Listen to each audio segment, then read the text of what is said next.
friends, it's Gwen. Welcome back to my channel. Today I'm here to share my December wrap-up with you. The first book that I finished in December was Here Lies Daniel Tate by Kristen Terrell.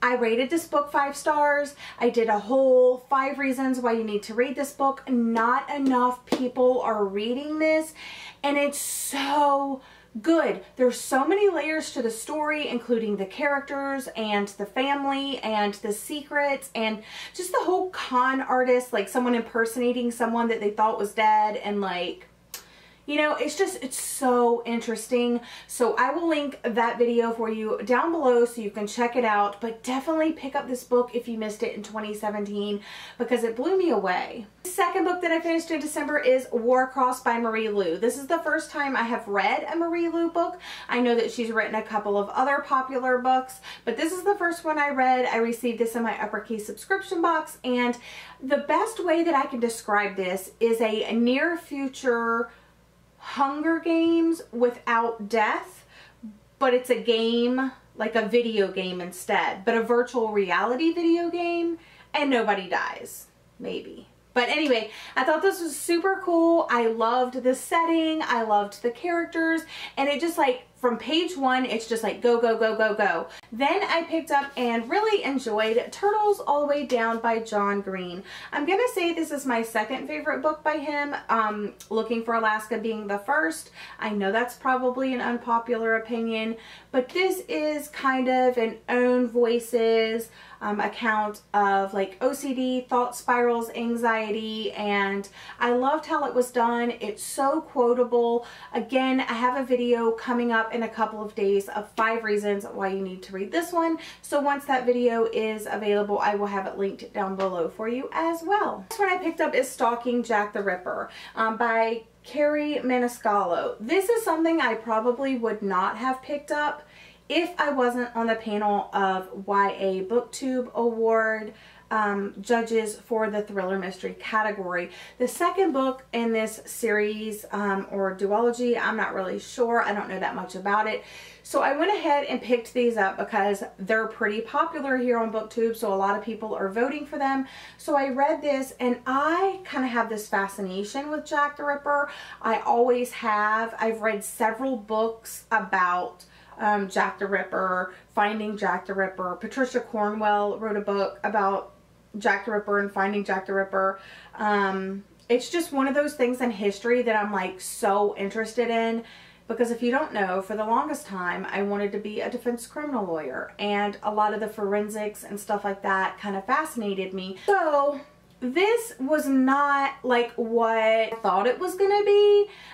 It's kind of like you have to really, like, the name Jack the Ripper is so infamous that you really can't use that and not have people think of the Jack the Ripper. This is a story, it's set in like 1800s, and it's about this girl, Audrey Rose, and she, like, at a time when it's not really well, like, women aren't really well received to like forensics and stuff like that.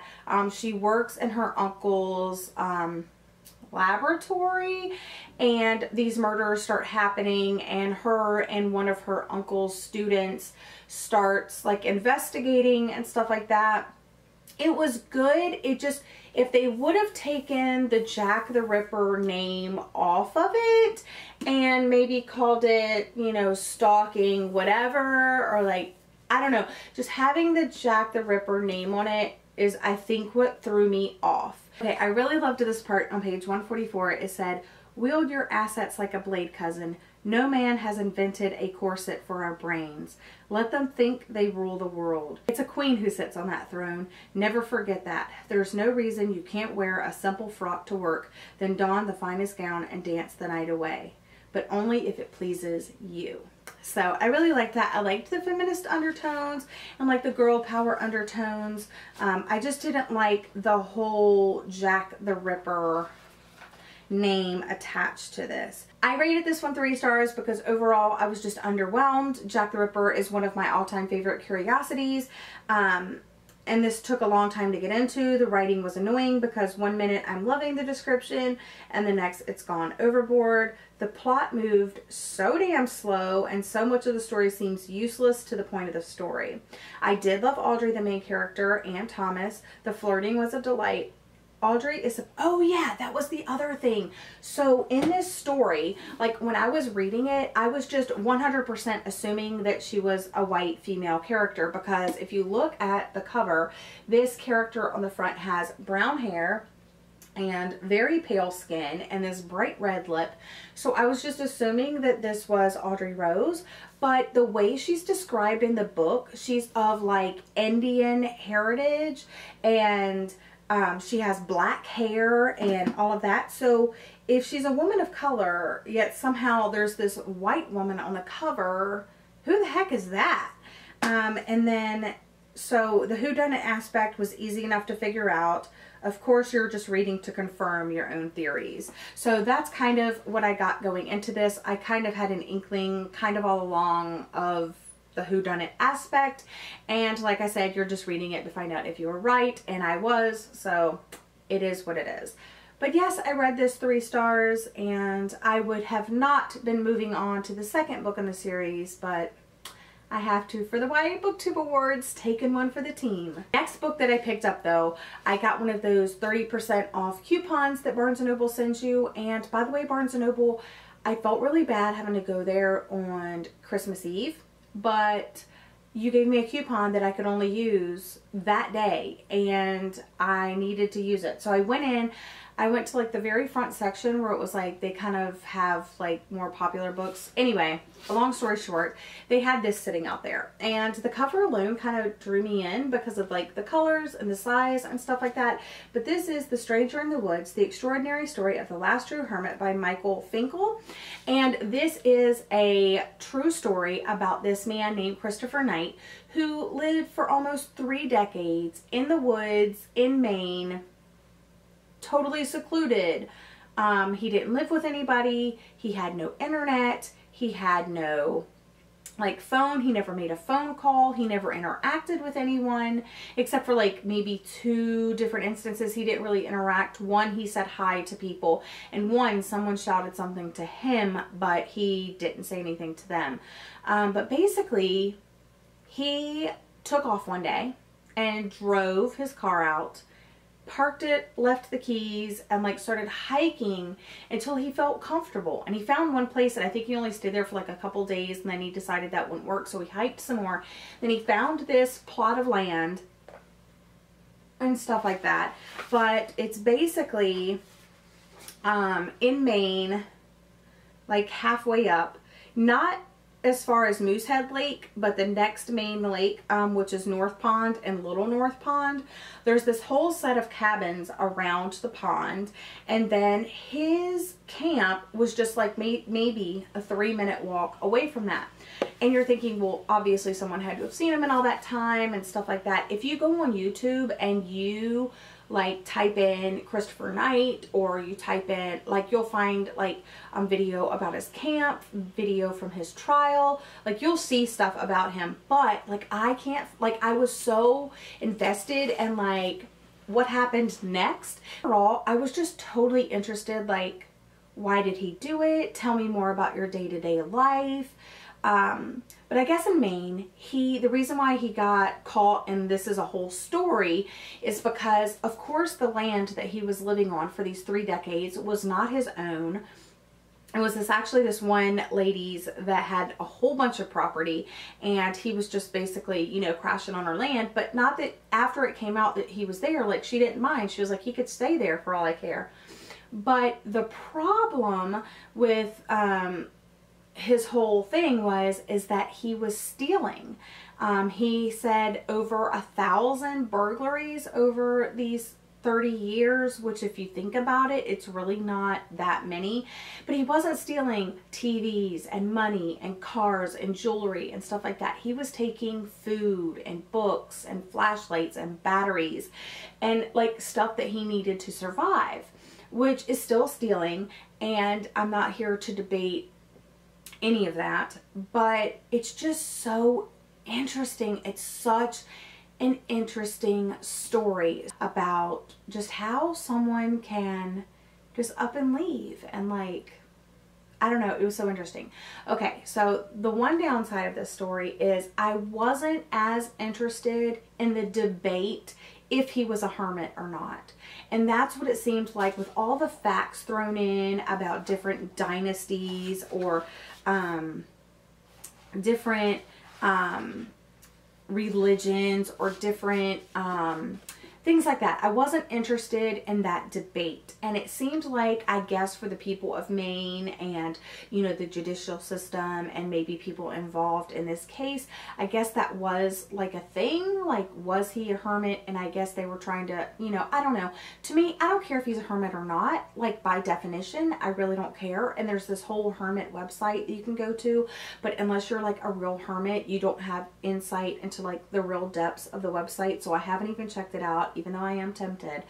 But so there seemed like there was a lot of debate about, did he really not have contact with someone for 20, I think it was 27 years. For 27 years, like nothing, nobody, zip, zero, zilch. And to me, I'm like, who cares if he did? It's the fact that this is his home in the middle of the woods, and he's like making it work. And yes, he's stealing and stuff like that. But I guess, you know, obviously in Maine, there's these harsh winters, and people were like, there's no way he made it through those winters. In some parts, he was talking about, you know, how hard it was and how he would like store up food, and then how in the winter he couldn't go out because he didn't want to leave any footprints because he never wanted to be caught. And it was just so interesting. So I definitely recommend this if you're looking for a very interesting, eye-opening nonfiction read. I think you would like it even if you don't like nonfiction. I was just totally fascinated by this book, and I could literally talk about it for a very long time. And the last book I am currently reading, and I will talk to you about, is Hunting Prince Dracula, and this is by Kerri Maniscalco, and this is the second book following Stalking Jack the Ripper. And this follows, like, it picks up right where the first book left off. Audrey Rose is going to this place, and I don't really want to talk too much about it, but now they have the whole Prince Dracula name attached to this. I don't really know that much about Prince Dracula.